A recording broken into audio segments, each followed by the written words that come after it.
Assalamualaikum warahmatullahi wabarakatuh. Salam sejahtera untuk Bapak Ibu sekalian. Semoga semua dalam keadaan sehat.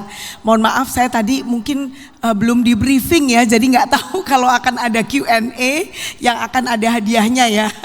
Hadiahnya buku, jadi mohon maaf. Jadi baiklah Bapak Ibu, mungkin saya mengucapkan terima kasih kepada Economics ya, tentunya kepada Pak Bram dan semua penyelenggara yang telah menyelenggarakan acara yang sangat baik dan penting ini.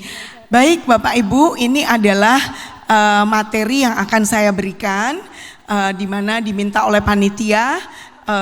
Nanti saya waktunya 15 menit, tetapi kalau Bapak Ibu ada pertanyaan atau saya yang mengajukan pertanyaan ya Bapak Ibu, katanya nanti ada hadiah ya, begitu ya Mbak? Oh ada buku, ada hadiah ya. Jadi Bapak Ibu mohon biar fokus ya.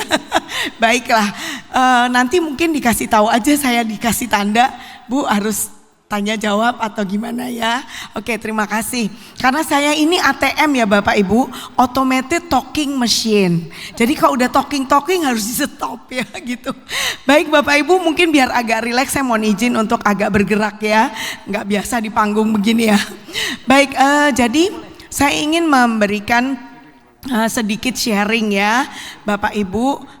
Tentu Bapak Ibu sudah tahu ya bahwa CSR dan ESG itu ternyata ya, ini good newsnya itu adalah saling berkaitan ya Bapak Ibu. Dan kemudian kita bisa mendesain satu program CSR atau ESG sekaligus kita mendapatkan impact-nya untuk bidang yang lainnya. Nah mungkin boleh next. Ya, sebelum dimulai Bapak Ibu, ini ada buku e-book juga Mbak, Bapak, Mas. Ini punya saya nih gratis ya, silakan di download, saya yang tulis. Kebetulan saya adalah ketua komite tetap tata kelola ESG di Kadin. Tapi tahun lalu saya adalah ketua ESG Task Force di Kadin. Karena Task Force namanya udah selesai ya. Jadi tahun ini masuk ke dalam komite tetap bidang ESG, ketuanya bidang tata kelola saya. Nah ini adalah dua buku yang saya tulis itu pada waktu saya menjadi pada waktu posisi di ESG Task Force, dan itu semua adalah tentunya voluntary work ya Bapak Ibu, dan ini bisa di-download. Yang satu adalah panduan ESG untuk perusahaan, yang kedua di tengah adalah panduan ESG untuk UKM.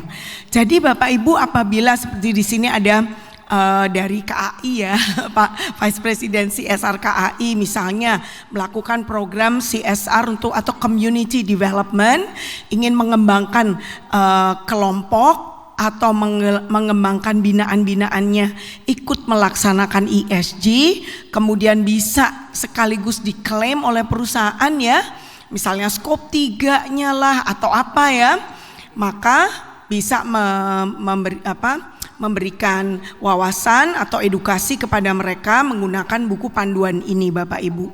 Nah yang di sebelah kanan itu adalah original tools yang saya ciptakan semenjak saya berkecimpung di bidang CSR dan sustainability semenjak 2007 ya Bapak Ibu. Mungkin yang belum kenal saya dulu pendiri Magister Management CSR di salah satu universitas swasta. Kemudian dari 2007 sampai 2002 saya resign, saya mendirikan konsultan saya sendiri dan membantu sekarang Universitas Sanata Dharma menyusun kurikulum Magister Management ESG Sustainability Bapak Ibu. Jadi di Indonesia sudah ada Magister Management Environmental Social Governance di Jogja, tapi kuliahnya online ya Bapak Ibu ya. Jadi silakan aja Google. Saya nggak dapat komisi apa-apa, tapi passion saya adalah education. Nah jadi di sini adalah gambar dari ringkasan tools yang digunakan untuk klien-klien kami maupun untuk mahasiswa. Kenapa gambar? Karena biar mudah dipahami ya Bapak Ibu. Semoga bermanfaat, silahkan download. Nah next, boleh next. Nah Ini adalah dagingnya ya, dari untuk nggak bulan puasa lagi ya, jadi ngomongin daging nggak apa-apa. Ini adalah dagingnya presentasi saya, di mana CSR dan ESG itu kita sekali lempar batu dua korban kena ya, korban. Jadi one shot two hits ya. Ini juga tentu saya yang menggambarkan. Jadi circularity between CSR dan ESG. Jadi kalau kita bisa bikin satu program, bisa langsung memberikan dampak kepada yang lain, kenapa kita mesti bikin satu persatu? Nah mungkin Bapak Ibu ingat ya, bahwa sudah memahami atau yang belum memahami saya review ya, apa bedanya CSR dan ESG. Nanti itu ada tabelnya ya, mungkin boleh next dulu ya, next lagi. Next lagi. Nah, ini ada di buku visualisasi yang saya buat ya Bapak Ibu ya. CSR dan ESG apa bedanya? Jadi kalau CSR itu fokusnya inside out ya Bapak Ibu. Ini berdasarkan ISO 26000. Perusahaan dalam melakukan bisnis itu selalu menciptakan dampak kepada masyarakat dan lingkungan hidup. Maka dari inside keluar itu dampaknya kepada environmental society.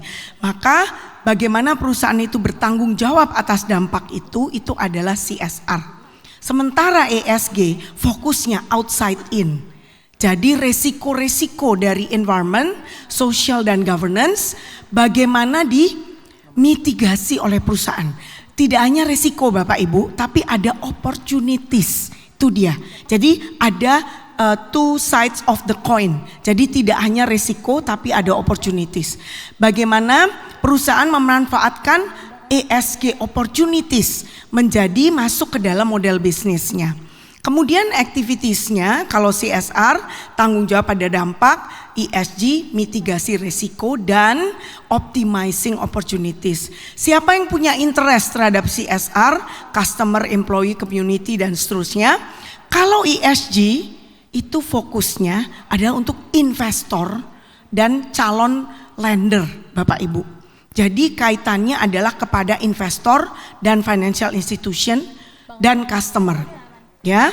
Kemudian ukurannya keberhasilan CSR biasa diukur dengan social return on investment, creating share values dan sebagainya. Ini nggak teori ya Bapak Ibu ya, ini praktek saya yang dari 2007 sampai sekarang membantu perusahaan-perusahaan di dalam bidang CSR, termasuk menyusun peraturan Menteri BUMN tentang CSR. Itu kebetulan saya yang bantu membuat ya, konsultannya saya dan menjadi ketua tim ahli menyusun RUU CSR juga 2 kali untuk DPR dan DPD. Jadi saya tahu pengalaman pelaksanaannya tuh seperti apa. Jadi kalau measurement ESG itu accounting metric. Apa manfaat bagi CSR bagi perusahaan good relationship? ESG financial performance. Jadi lucu ya, ESG itu kan non finansial ya. Non financial, environment, social governance. Tapi dampaknya ke finansial. Nah makanya kenapa investor ingin tahu, customer dan lender ingin tahu secara finansial you kuat apa enggak, siap enggak menghadapi climate change, you udah siap belum mengubah model bisnis dari tadinya batu bara menjadi yang lain misalnya. Kemudian basis untuk scoringnya melalui sustainability report dan ESG kuncinya di disclosure Bapak Ibu. Maka kita harus lihat disclosure ESG seperti apa. Karena beda industri, beda disclosure panduannya. Boleh kembali ke slide yang ketiga Bapak Ibu. Mas? Yang techniciannya bisa minta tolong yang pegang laptop saya siapa? Laptopnya. Terus balik lagi ke depan lagi ya tadi. Ya, nah stop.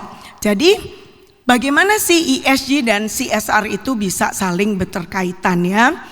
Jadi tadi udah diinget-inget ya sebelum ini ya. Jadi bagaimana sih business operation menciptakan impact. Nah impact ini kalau kita tidak manage maka menimbulkan resiko. Resiko ini bisa dimitigate dan dioptimize. Ada opportunity. Jadi strategic CSR dan ESG inisiatif. Nah sekarang udah boleh pertanyaan ya. Boleh tanya ya Bapak Ibu. Apa perbedaan utama antara CSR dan ESG. Silakan.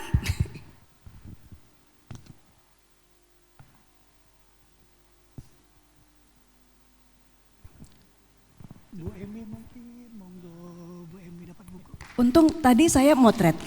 Mantap Ibu, tepuk tangan dulu buat Ibu, luar biasa. Iya, kebetulan sedang belajar juga Bu, jadi Nama mungkin Ibu, punten saya belum kenal soalnya. Nama dan dari mana, maaf ya Ibu. padahal saya ngefans Ibu dari lama loh. Oh gitu, aduh saya tersanjung deh. Saya Emi dari EPP Group Ibu.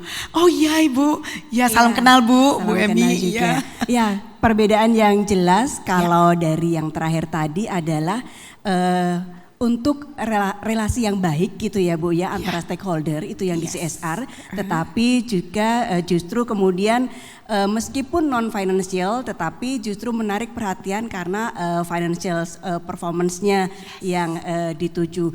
Kemudian juga ini untuk mitigasi resiko itu masih sama-sama gitu ya, dan pada bagian paling akhir yang saya ingat yaitu disclosure-nya Bu untuk ESG-nya. Mantap, tepuk tangan dulu ya buat Ibu Emi. Waduh luar biasa. Kalau gitu bukunya kasihnya sekarang apa nanti? Nanti Bu Maria bareng sama Pak Bram. Oh nanti, oke siap. Jadi pertanyaannya cukup 1 apa 2? 3 pertanyaan sekarang. Boleh dicicil nggak? Nanti kalau udah tengah nanya lagi. Boleh kan ya? Boleh. Oke siap, boleh ya. Baik, terima kasih Ibu. Dapat buku Bu. Baiklah, kita lanjut dulu ya. Supaya yang lain menyimak lagi nih nanti materi berikutnya. Baik, next slide ya. Jadi ISO 26000 ini core subjeknya dirumuskan oleh ISO Kesepakatan Dunia 160 negara ya. Apa sih ruang lingkup CSR ya? Dan sebelum masuk ruang lingkup, mungkin saya jelasin dulu definisi ya. Social responsibility menurut ISO 26000 yang merupakan kesepakatan lebih dari 160 negara. Apa definisinya? Social responsibility ini udah apal ya, kalau nggak apal nggak lulus ya. Social responsibility is responsibility of an organization. Bukan responsibility of corporate. Responsibility of an organization for the impact of its decision and activities on society and the environment through transparent and ethical behavior that contributes to sustainable development. Ya, sekali lagi ya, pertanyaan saya adalah kalau kita bicara social responsibility is responsibility of an organization. Ini bukan yang untuk buku dulu ya, ini untuk engagement. Berarti kalau jenis organization itu apa saja? Bisa dibagi 2. Satu adalah yang, kalau corporate itu apa? For profit atau non profit? For profit. Jadi social responsibility itu untuk for profit dan non-profit organizations. Jadi kalau Bapak Ibu punya koperasi, punya yayasan, punya perkumpulan, asosiasi, kadin segala tuh bisa ngikutin ISO 26000 untuk menjalankan social responsibility. Karena semua organization itu menciptakan impact from the inside out kepada society and the environment. Berdasarkan decision and activities itu menciptakan impact. Nah, ini adalah ruang lingkupnya Bapak Ibu. Berarti kita tanggung jawab impactnya bidang apa? Yang saya minta adalah ada 7 ya. Mungkin Bapak Ibu banyak yang sudah hafal ya. 7 lingkaran ya. Sekarang pertanyaan saya, masing-masing lingkaran itu ditangani oleh departemen apa? Itu 1. Yang kedua, minimal ada berapa departemen yang juga harus melakukan social responsibility di dalam organisasi atau perusahaan. Kalau ngelihat gambar ini, minimal ada berapa departemen Bapak Ibu? 6 ya Bu, apa aja? Governance tuh biasanya apa? Compliance ya, legal and compliance ya, betul. Human right sama labor practice jadi 1 nggak? Jadi 1 ya, departemennya apa? Ya, HR betul, atau Human Capital Management ya. Kemudian yang ketiga misalnya consumer, itu departemen apa? Consumer berarti mungkin consumer relation atau marketing ya. Kemudian ada operation, fair operating practice, itu departemen apa? Operation betul, atau macam-macam ya. Lalu ada the environment ya. Kemudian itu ada departemen sendiri ya. Lalu baru Community Involvement and Development, CID bahasa kerennya ya, CID singkatannya. Jadi community program itu adalah salah satu dari CSR. Jadi kita jangan, jadi sekarang kita belajar unlearn ya, unlearning. Kita lepas pemahaman lama bahwa CSR hanya untuk community. Nah itu salah. Tapi CSR itu salah satunya adalah untuk community. Sisanya malah untuk internal operation. Betul nggak Bapak Ibu? Ya, oke. Nah jadi ini adalah ISO 26000. Next. Nah ini baru ESG. ESG indikatornya itu ini adalah beberapa indikator. Jadi kalau Bapak Ibu download panduan tadi ada ya di dalam, ini adalah panduan dari IFC, International Financial Corporation ya. Itu ada ini contoh indikator. Ini belum semua ya. Jadi contoh. Nah, ini apa? Indikator apa? Indikator yang harus diungkapkan. Yang harus didisclose. Jadi kita nggak sembarang mendisclose, tapi kita ngikutin panduan yang ada. Oke ya Bapak Ibu. Nah kemudian next lagi. Ya ini sebelum masuk ke contoh ya. Jadi biar gampang ada contoh. Pertanyaan saya, nah ini untuk yang buku lagi ya. Kalau mana yang merupakan inside out, mana yang merupakan outside in, dan maksudnya apa? Nah itu pertanyaannya. Silakan Bapak Ibu, siapa yang mau menjawab? Monggo. Mana yang inside out, mana yang outside in, dan maksudnya apa?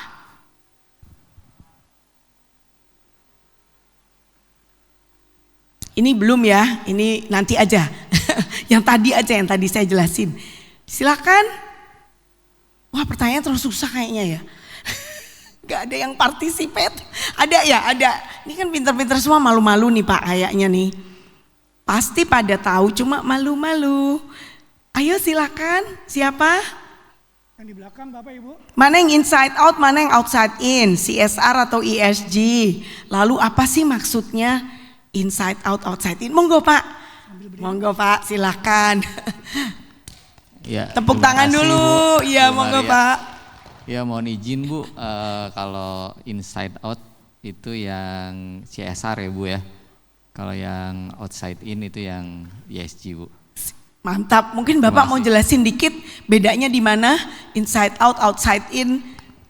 Jadi kalau inside out itu lebih dari program-program kita yang dari internal organisasi ke keluar gitu Bu. Yes, nah tapi kalau dari outside in itu kita memitigasi resiko-resiko yang mana resiko tersebut timbul dari luar yang berdampak kepada tepuk tangan dulu, luar biasa. Soalnya yang jawab lain ya, kelas berat ya, VP CSR soalnya, jadi pasti bener ya.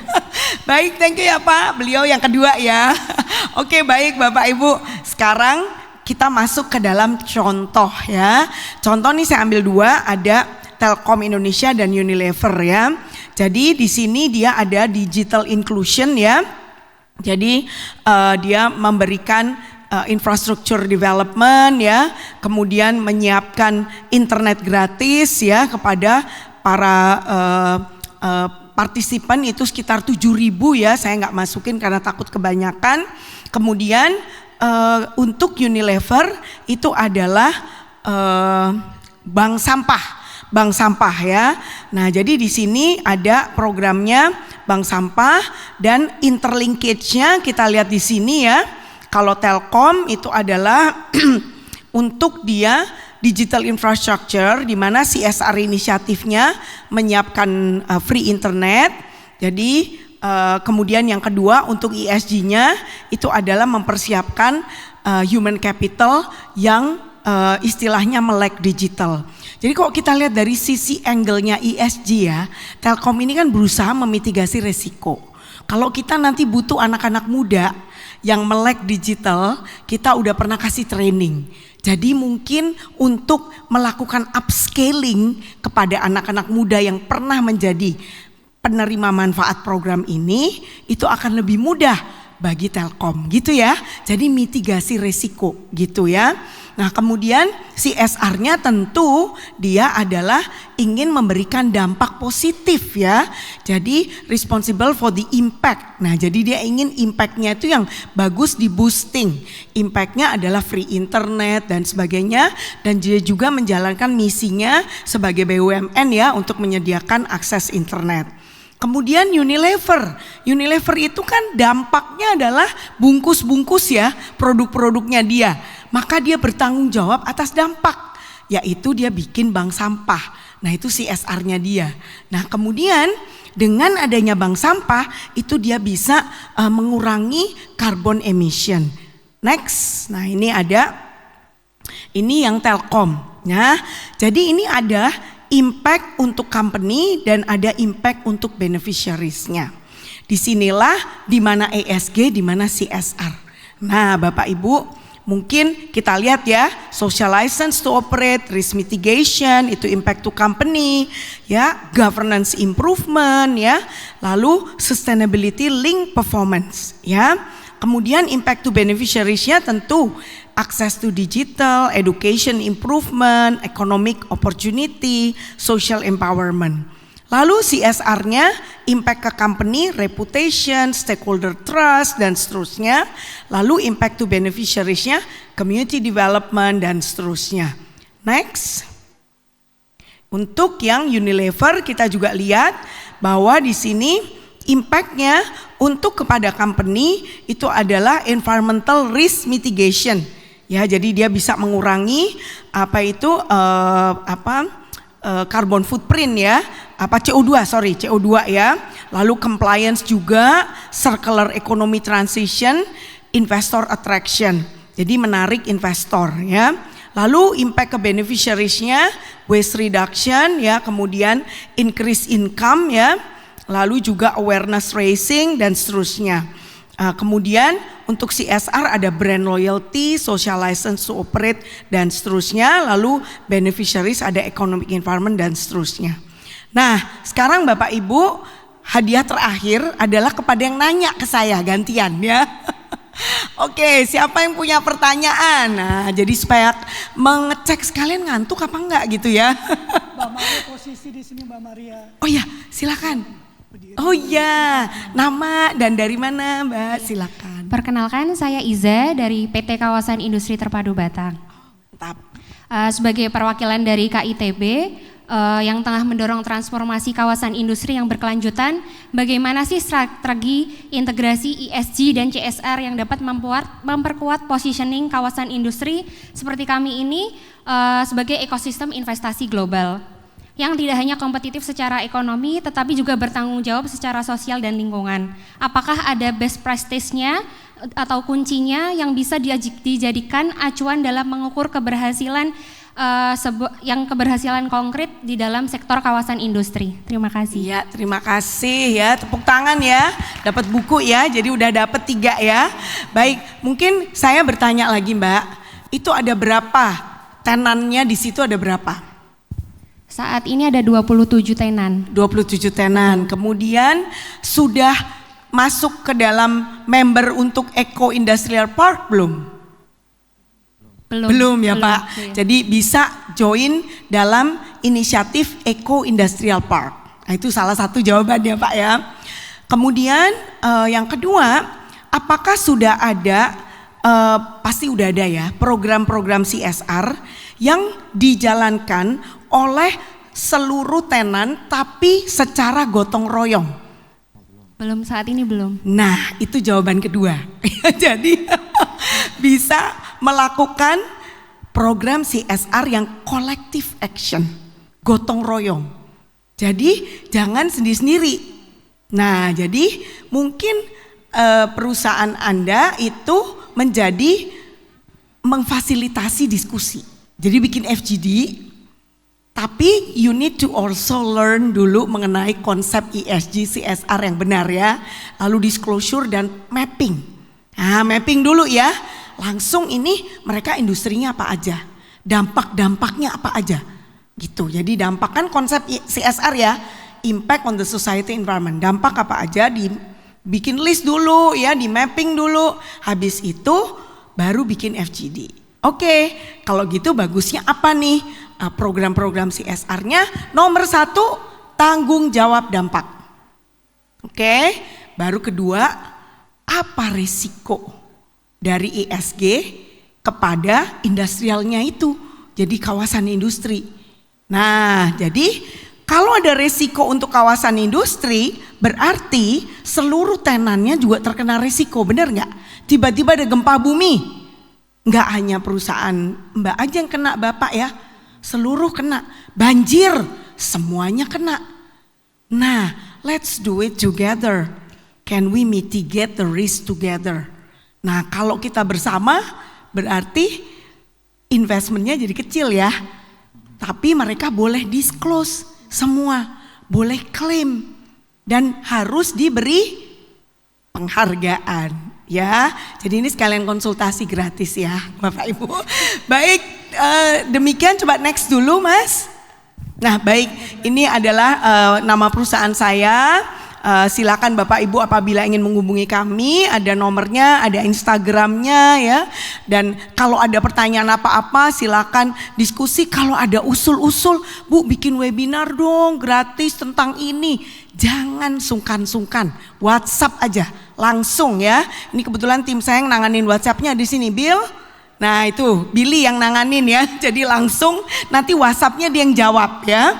Jadi Bapak Ibu, let's collectively kita belajar bersama-sama. Karena saya nggak cukup kalau cuma ide-ide dari saya, harus dan tim saya. Bapak Ibu kalau ada ide kasih tahu, nanti kita kerjakan bersama-sama. Oke baik, demikian sudah dicatat ya siapa aja. Oke baik, saya mengucapkan terima kasih banyak atas perhatian Bapak Ibu. Mohon maaf apabila ada salah-salah kata. Semoga Economics dan Bapak Ibu semua semakin sukses. Assalamualaikum warahmatullahi wabarakatuh. Waalaikumsalam warahmatullahi wabarakatuh. Beri tepuk tangan. Boleh tetap di depan dan selanjutnya kami mengundang kepada Bapak Bram S. Putro dan juga kepada 3 brodansis yang tadi sudah berhasil menjawab nih ya. Betul Silahkan. sekali. Ada kenang-kenangan buku dulu untuk brodansis yang tadi berhasil berdiskusi. Baik. Bu, ada pertanyaan lagi nih Bu. Oke. Oh, ini ada pertanyaan dulu sebentar. Pertanyaan tambahan. Mau tahu harganya mahal nggak Bu kalau pakai perusahaan ibu untuk bantu CSR? Harganya mahal nggak? Oke. Oh itu kan pengen tahu relatif Bapak Ibu. Budgetnya kan efisiensi. Iya dong, betul. Ya, jadi kita tinggal lihat ya, itu kan ada Einstein bilang teori relativitas ya Pak. Iya. Jadi Einstein itu idola saya. Jadi relatif Bapak Ibu, tergantung Bapak Ibu butuhnya apa ya, perusahaannya besar atau kecil. Kita kan bisa diskusi nanti skopnya sedikit atau besar. Jadi bisa banget disesuaikan dengan budgetnya Bapak Ibu, Pak Bram. Makasih Pak Bram. Sesuai budget perusahaan. Betul sekali, harus disesuaikan budget perusahaan. Terima kasih Bu. Sama-sama Pak Bram. Baik, terima kasih. Sekali lagi. Ini karena Pak Bram ya. Jadi karena Ibu Maria kan sama Pak Bram ada faktor kedekatan, keakraban ya. Jadi semuanya bisa mendapatkan informasinya lewat Pak Bram ya. Boleh langsung kontak Pak Bram ya. Baik. Baik, silahkan untuk brodansis untuk dapat menerima buku. Nah, nanti juga ada kenang-kenangan untuk keynote speaker kita. Iya, kita berfoto dulu bersama-sama. Ya. Boleh Baik. izin? Bukunya Pak Bram, izin Pak Bram. Iya. Kalau e-book dari Ibu tadi online ya, udah ada. Nanti Ya. mungkin bisa tanya secara langsung. Baik, kita foto dulu 1, 2, 3. Baik, selanjutnya. Atau yang selanjutnya mendapatkan berapa buku? Sebenarnya bukunya masih ada ya. Tapi Masih. memang tadi mungkin pada malu-malu Tia. Ya, karena udah nggak sabar nih mau Betul. mendengarkan siapa para penerima penghargaan pada siang hari ini. Betul Selanjutnya sekali. nanti kita foto bersama, Bro dan Sis, izin.